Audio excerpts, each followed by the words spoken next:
What if forgiveness is not just something God asks us to do, but something our souls desperately need in order to survive? Because almost everyone watching this video has been hurt by someone.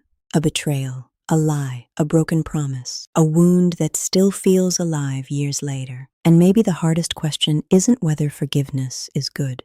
Maybe the hardest question is this: why does God seem to insist on it so strongly? Why does the Bible repeatedly tell people to forgive, even when the pain was real, even when the person never apologized, even when justice still matters? And what happens if we don't? Today, we explore one of the deepest and most difficult spiritual questions in Christianity. Why is forgiveness so important?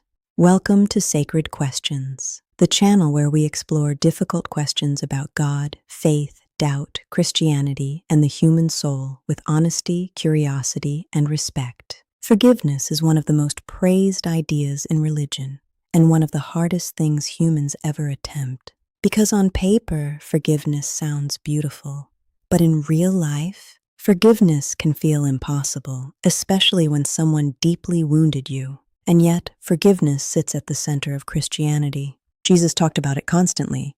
He taught people to pray for it. He linked it to mercy, to healing, even to salvation itself.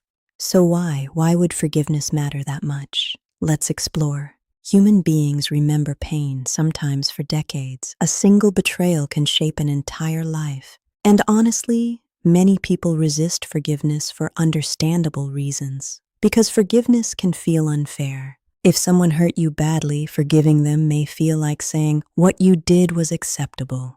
But biblical forgiveness is not pretending evil didn't happen. It is not denial, it is not weakness, and it is not removing all consequences.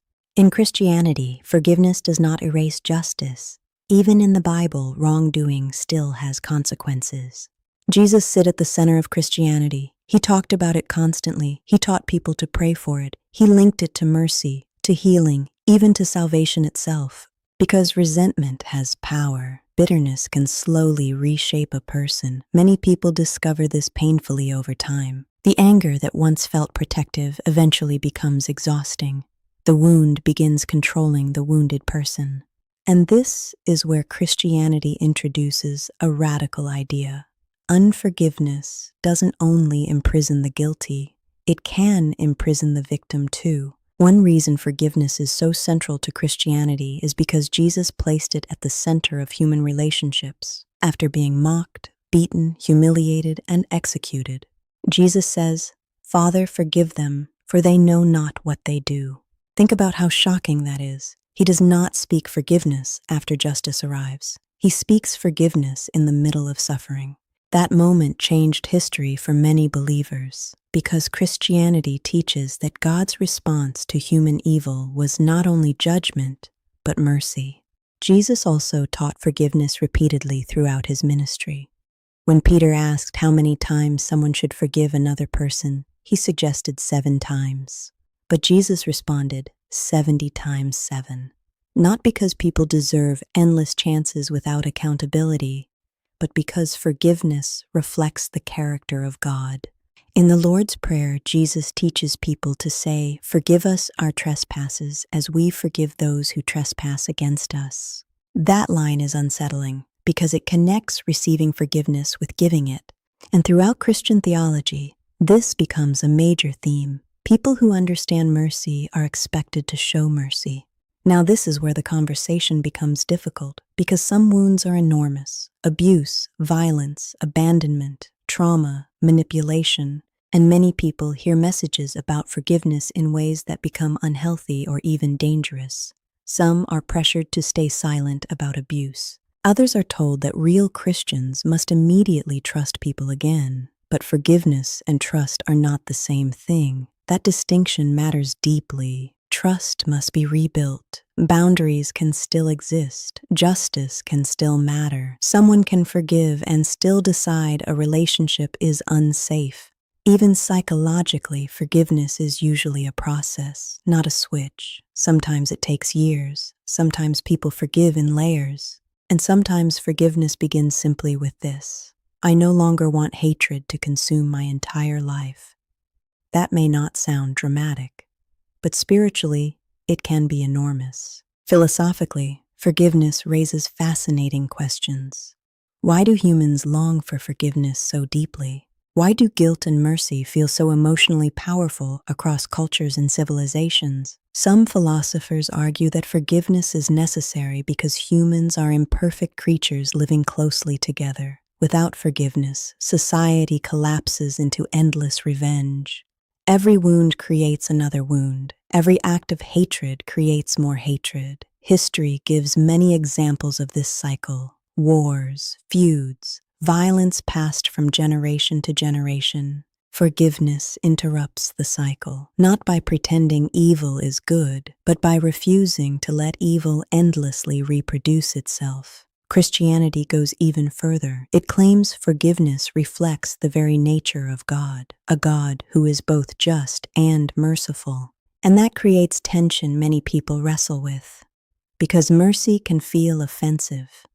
We often want justice for others and mercy for ourselves. But Christianity teaches that every human being needs grace, not just bad people, everyone. That includes religious people, moral people, even kind people. And perhaps that is one reason forgiveness is so central to the Christian story. It humbles everyone equally. If God forgives people, doesn't that let evil off the hook? Others wonder, why should I forgive someone who never apologized? And those are real questions. Christianity does not claim forgiveness is emotionally easy.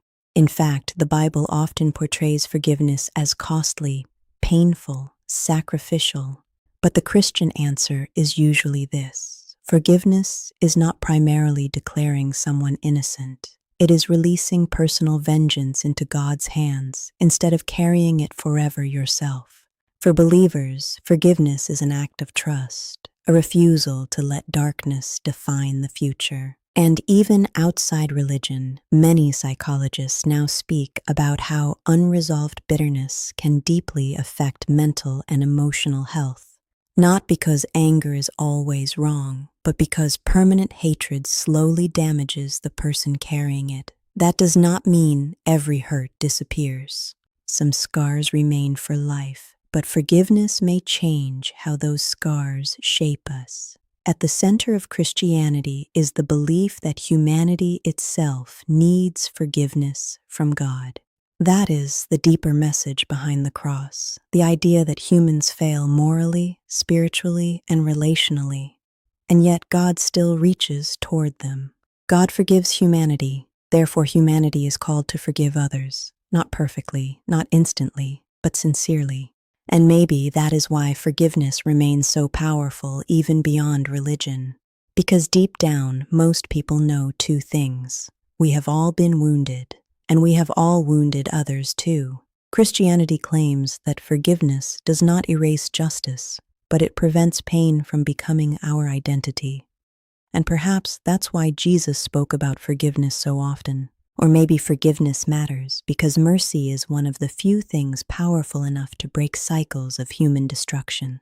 Christianity claims that forgiveness does not erase justice, but it prevents pain from becoming our identity. And perhaps that's why Jesus spoke about forgiveness so often. Not because human suffering is small, but because human souls are too valuable to be consumed by endless resentment. But now we want to hear from you. Do you think forgiveness is necessary for healing? Can someone forgive and still seek justice? And what do you think Christianity gets right or wrong about forgiveness? Share your thoughts in the comments below.